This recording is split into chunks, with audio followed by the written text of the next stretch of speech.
compañero patriota, ministro de Economía, Axel Kicillof, que ha tenido una tarea notable, patriótica, que nosotros tanto admiramos, valoramos, y la sociedad argentina, por supuesto, también, en la tarea de negociar con el Club de París y volver a una Argentina previsible, racional, en donde se honra la deuda que contrajeron los que ahora nos critican en función de un proyecto de país que necesita 100 años de industria. Axel, buen día. Vito Ascolese, Martín García, Gabriel Mariotto de Radio Provincia.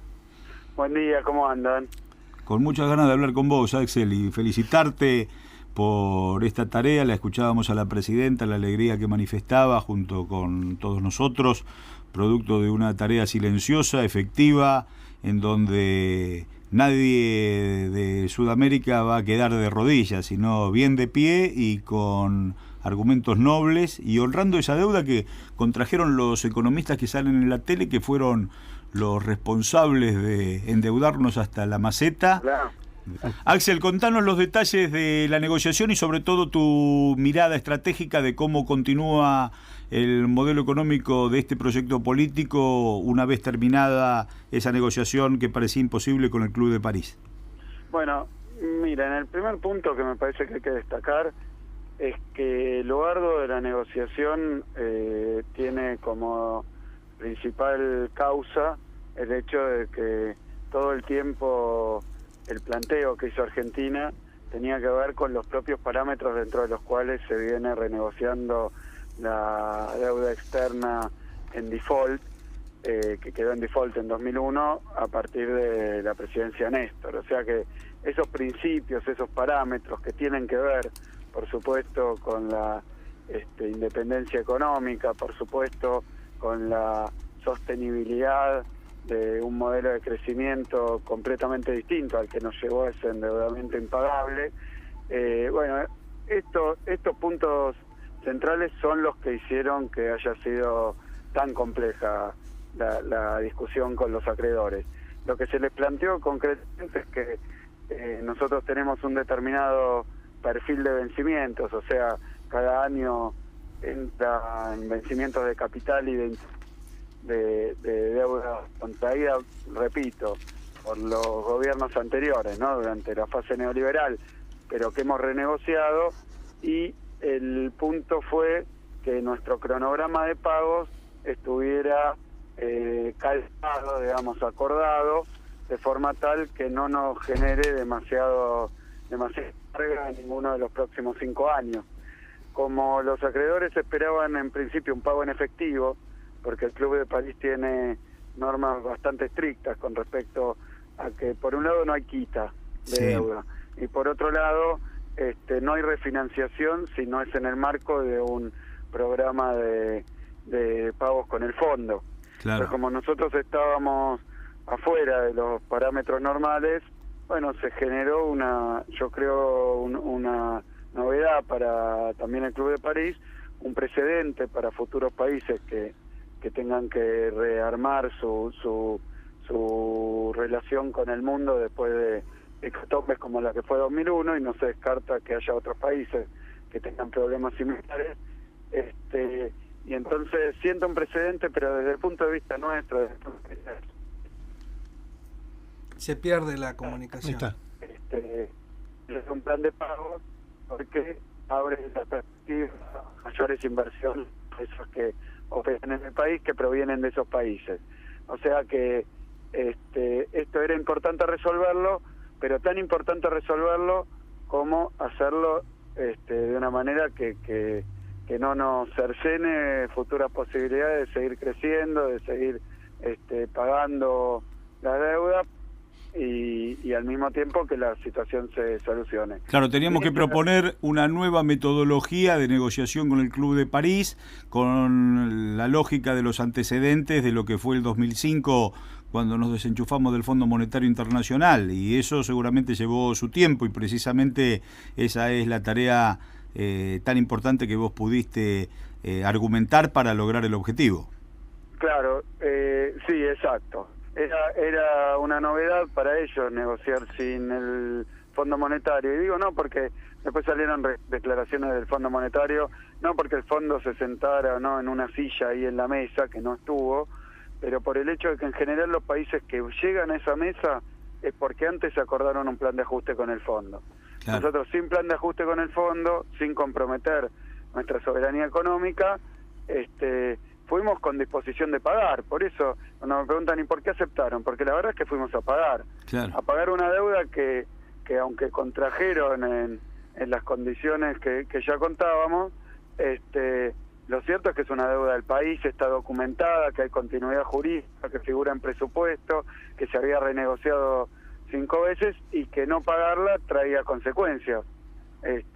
Y ese es otro punto, porque hoy, mira, bromeando con algunos compañeros cuando volvíamos, que efectivamente un poco el proceso de discusión y la cuestión mediática fue la que describía. Nos denigraron, ¿no? Dijeron, no, van a ir a negociar, no van a poder, es imposible, sin el Fondo Monetario, es imposible lograr un alargamiento de los pagos, es imposible lograr una buena tasa de interés. Bueno, los que ya sabemos que piensan que no solo es imposible para este gobierno, porque nos quieren atacar permanentemente, sino que lo que es más grave es que dicen que es imposible para los argentinos, por ejemplo, renegociar una deuda en buenas condiciones. Sí, como era imposible para Néstor una quita del 75% de la deuda, por eso se arrugaban antes de plantearlo. Pero todo es imposible, no solo porque muchas veces no tienen el coraje de plantear estas cosas, sino porque yo entiendo, es más fácil subordinarse a los intereses financieros internacionales. Claro que es más fácil. Claro que podríamos haber ido nosotros a bajar nuestras banderas, nuestros principios, comprometer nuestro futuro y arreglar más rápidamente. Claro que lo podríamos haber hecho, pero yo leía los diarios de hoy y lo había comentado con mis compañeros porque hubo 2-3 días que fue inobjetable lo que habíamos hecho porque iba en contra de todas las negativas que habían planteado, derribaba todas esas barreras de prejuicio, de miedo que quieren sembrarle a la gente, que todo va a salir mal, que no podemos los argentinos hacer nada ni bien ni para nuestro provecho. Que la conclusión de eso es que tenemos que ir siempre, todo el tiempo, predisponiéndonos a no solo que nos vaya mal, sino a entregarlo todo a los poderes internacionales. Pero yo les decía a mis compañeros que ya el lunes iban a empezar a pegar de nuevo. Y hoy abro el diario, el resumen de prensa, y no el diario, pero el resumen de prensa, y aparece semáforo rojo en Clarín, para mí. Bueno, pero vos sabés lo que eso significa para todos nosotros, una cucarda celeste y blanca. Sí, por eso porque hubiéramos sospechado de vos si tuvieras el semáforo verde, Axel. Esos sentimientos un poco contradictorios cuando hasta la propia prensa de la derecha y la propia prensa opositora tiene que aceptar algunos logros del gobierno, porque ya es indiscutible, ¿no? Hay cosas que se hacen que ni con la peor de las malas voluntades se puede convertir en malas noticias. Pero leía hoy el diario y aparecía semáforo rojo. ¿Por qué? Porque arreglaron con el Club de París, estuvo bien, pero le dejan la carga a los futuros gobiernos. Claro. Déjame hacer un comentario porque ya es insultante, ¿no? Pero no para nosotros que estamos acostumbrados, que estamos en esto y que vamos a pelear inclaudicablemente por mejorar este país, a pesar de que esta prensa muchas veces amarilla, pero siempre malintencionada, y malintencionada no porque tenga una cuestión humana contra nosotros, sino porque hay intereses económicos que bancan esas posiciones, que después se convierten en intereses políticos, mediáticos, pero sabemos muy bien quiénes se benefician cuando a la Argentina le va mal. Entonces esto ya no hay que discutirlo. Ahora, lo que yo digo es a la gente que le mienten de esta manera, que le mienten, la confunden, la engañan, y me parece que hay que seguir marcando sobre esto, porque dicen ahí, arreglaron, estuvo bien, pero alejaron a los próximos gobiernos. Si nosotros hubiéramos pagado toda esta deuda junta, la situación que le hubiéramos dejado a los gobiernos que vienen es una catástrofe. Pero al gobierno nuestro, ¿quién nos dejó esta deuda? No, bueno, por eso. ¿Y quién dice que va a haber otro gobierno de otro signo? Sino que este proyecto político, por esta responsabilidad de asumir los compromisos, de no endeudar al país, de seguir teniendo un horizonte de Argentina industrial, seguramente en el 2015 tendrá la oportunidad de seguir gobernando la patria, y la patria se hace con esa responsabilidad que hizo Néstor y que lleva adelante Cristina con la tarea que vos hiciste en el Club de París la semana pasada, y empezamos a honrar la deuda en este tiempo precisamente en búsqueda de la soberanía política que necesita nuestra independencia económica. Así que no es para dejarle la herencia a nadie, es la herencia que nos han dejado los que ahora nos critican, la resuelve nuevamente el peronismo, en este caso con Néstor y Cristina, para seguir sosteniendo el futuro de la nación. Así que pero fíjate que además lo contradictorio de una oposición que estuvo diciendo tendrían que haber pagado antes, ahora resulta que lo mejor era no pagar para no dejarle una herencia a los gobiernos que vienen. Cada mes que pasaba la deuda esa contrajimos nosotros y no pusimos nosotros en default, pero se iba incrementando por las condiciones de los contratos firmados por otros gobiernos, y que este gobierno ha respetado por una cuestión de continuidad, de seriedad de la República Argentina, de honrar sus compromisos. Pero para terminar, porque estoy llegando a una reunión, pero les agradezco muchísimo el llamado y quería decir lo siguiente: nos llena de orgullo, nos llena de gratitud con la presidenta Cristina Fernández de Kirchner, nos llena además de perspectiva, de buena onda y de esperanza el hecho de que Argentina tenga la capacidad de plantarse ante el mundo para cumplir sus compromisos, pero hacerlo sin comprometer su futuro ni su presente.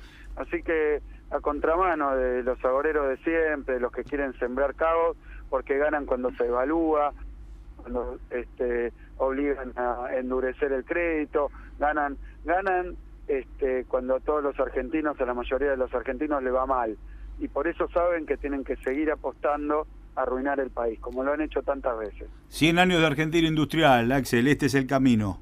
Falta mucho, porque la destrucción es en un minuto, la construcción es lenta, pero efectiva y palpable. Te agradecemos, te felicitamos, nos has dado nuevamente el orgullo de pertenecer a una filosofía política que no se arrodilla y que abre caminos para el resto de los países que están en una situación de exclusión. Las políticas centro-periferia siempre nos han degradado, y hoy está Argentina con tu tarea, con la tarea que dirige la presidenta, bien abierta. Se tiene que ir a una reunión, se cortó la comunicación, pero nosotros igual lo piropeamos a la distancia al ministro Axel Kicillof. También estamos orgullosos.